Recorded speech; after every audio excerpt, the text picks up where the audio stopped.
Thank you for that, Suzanne. And I have the privilege of being the one after the break. So I am planning for this session to be interactive and fun. Are you guys ready for that? Cool. Yes. Okay, let's first of all start with giving Julia a round of applause. You ready? Let's go, a round of applause. Come on, everybody with me. That was good. That was good. You're into it. Okay. I was in a class because I was going through transformation. I wasn't that happy with my life, and so I was taking all these different classes. I got certified as a dream coach. That's not the kind of dream coach where you go to sleep. It's the kind of dream coach where you talk to people about their desires, their wants, their vision for their life. And I was taking other classes, and I was in this class, and the mentor on stage said that we should know our core message. We should teach from our core message. I didn't have any idea what my core message was. Where do you get a core message? It's not like you can go to the grocery store and pull one off the shelf. She said we had to go inside. We had to look at our life, at what we learned and what we knew. That's where we had to go to find our core message. So I went away for the weekend. Something I had never done by myself before. Can you imagine? And I've got my paper there. I've got my colored pens. And I started writing my life story. Because she said that was the first step. You write your life story. And I wrote down about starting Princeton Seafood, the restaurant that my husband and I started in 1979 when I was 10. And I wrote down about all that. And the good times and the bad times. Like that time when the servers decided not to work. And not only that, but our manager told the crew that they didn't have to come in that weekend. No. And we only had a third of our staff there on a busy Sunday day. And my husband looked at me and I looked at him and we said, well, is this it? Is this how it's going to end? And he said, well, I'll be the cook. And I said, well, I'll be the waitress. And we did it. Because we had this dream that we wanted to have this successful restaurant. And we've actually got over $1 million so far this year. Wow. And I wrote down about our son and that really dark time when he was diagnosed with oppositional defiance disorder and the trouble that we had to go through in our family, the 5150s, and him staying out at night, and the girl that he was hanging out with who we didn't care for. And my husband and I decided we could love this girl. And we made her part of our family. In fact, our son moved out, and she moved in. I'm not kidding you. And they just got married on May 10th. And she's a wonderful addition to our family. And I love her. And I wrote down about in 2004 when I had this brilliant idea after reading Rich Dad, Poor Dad. Who's read that book? Anybody? Yeah. And Robert Kiyosaki talks about when you have a small business, you're trading time for dollars just like an employee. So I had to figure out how to move on the other side of the cash flow quadrant. And I didn't think I'd do it with our little restaurant because we were still working there all the time and I couldn't figure out how that would ever change. So I thought, I'm going to buy real estate. And I set this goal and I wrote it on a little 3x5 card and I put it on the bathroom mirror to purchase $1 million in investment real estate in 2 years. And I had no idea how I was going to do this. But I started reading, attended classes, and I did it. I achieved that goal in 2 years. And I bought, well, I actually bought almost close to $2 million in real estate from coast to coast. And then guess what happened? The market. Yeah. We had this credit crunch, and for a long time I thought it was all my fault because I was greedy, and I wanted to have all this stuff. And what was that all about? And one day I decided I was going to change my narrative because if I hadn't taken that money out of our primary house and invested it in real estate, guess what? I would have lost it anyway. Everybody else was losing all their equity too.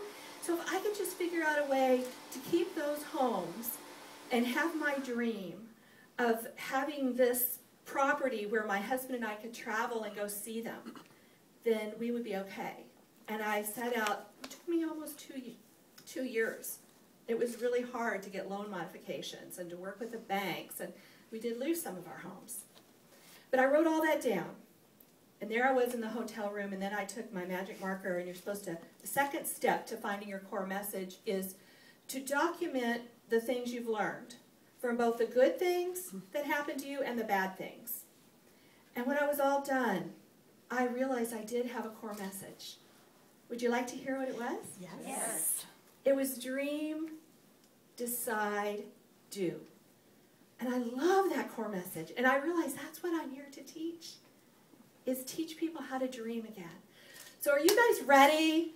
Would you like to play with me and do an exercise? Yes. All right. Well, the first thing we need to do is have an agreement. And the agreement is, we don't have to worry about being on time because you're already here, but we need one to play full out, to really get into the exercise. And the second agreement is confidentiality. Whoever is willing to live by those agreements for the rest of my time, raise your hand. Okay, look around the room. This is how it feels to be in full agreement. Doesn't that feel good? Yeah. Now the second thing we're going to do is a closed eye exercise. And I love that our first speaker already started us out, Doris, bringing in dream, and then Havana told us her dream. So I'd like to ask Vicki to pass these papers out. And if you don't have a pen, let her know she has some pens. And don't look at the paper yet. I want you to just put it on your lap, and we're going to do the exercise. We're just waiting for everybody to get one. And if you'll play along, play full out, you already agreed, put your feet firmly on the floor. And you might even want to bring your hands to your heart as I go through the exercise. And either close your eyes or keep your eyes low, looking at the floor. Because you want to be in your head, and I had you bring your hands to the heart because I want you to be in your heart too. Everyone's ready. So I'd like you to begin to go in your mind to a beautiful, beautiful place. And maybe this is a place you recognize, or it may be a place that this is the first time that you've ever been in this place. It's a very safe place. It's a beautiful place. And it's a place where you can go anytime to meet that part of yourself that I'm going to call the dreamer. And if a doubt or a doubter is talking to you or a critic, just turn that voice down for now, because I want you to be in touch with your dreamer. You may feel a presence. You may feel something come toward you. And just go with it. You may not feel anything. Whatever you're feeling is fine. And as you're meeting that dreamer, ask the dreamer, what does she want for your life? And we're going to look at 3 areas. What does she want for your life in the area of health and how you're living in your body?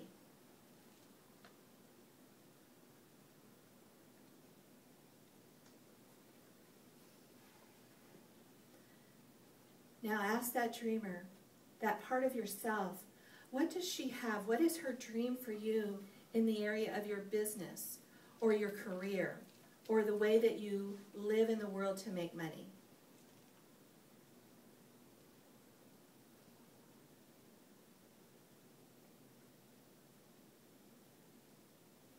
And now, because I like to have fun, ask that dreamer, what is the outrageous dream that she has for you in your life?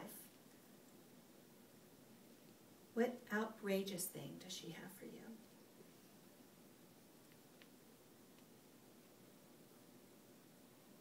And when you're ready, I want you to come back into this room and open your paper and record whatever came up for you, especially in those 3 areas.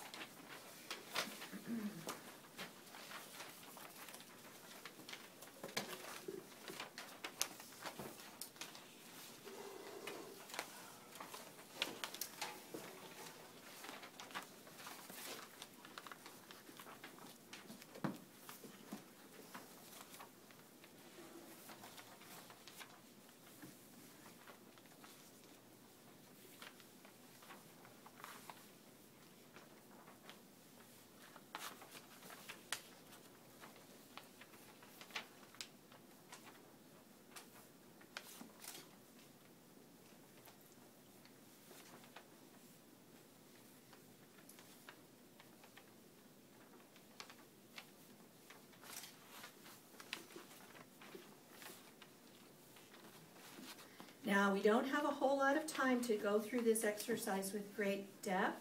This is something I do with my clients. And so I would like to ask, who would be willing to share one of your health dreams? And before I ask you to do that, I want to say that we're being confidential. This is a very safe place. And sometimes women are afraid to share their dreams because it's so vulnerable. But we had a great example of Havana sharing her dream. And a lot of times when we're younger, it's easier.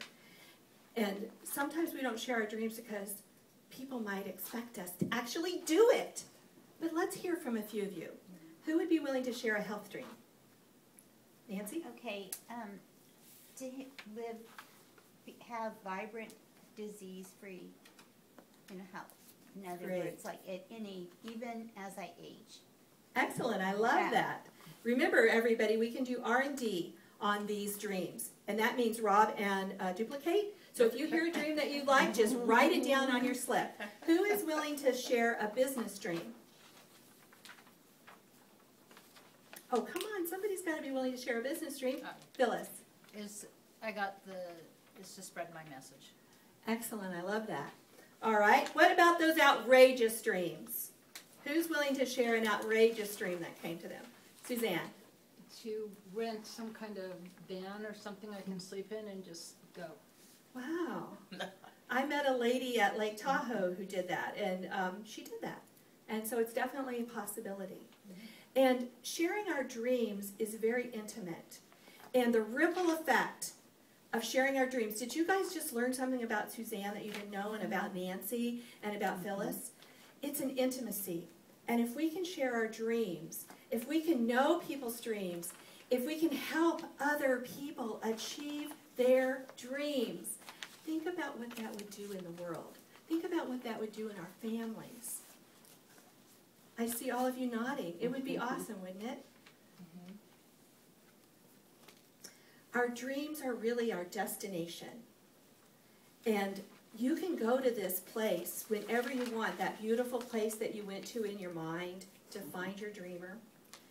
And you can merge with her at any time, because if you move to strategy too soon, you cut off your dreams because it seems impossible.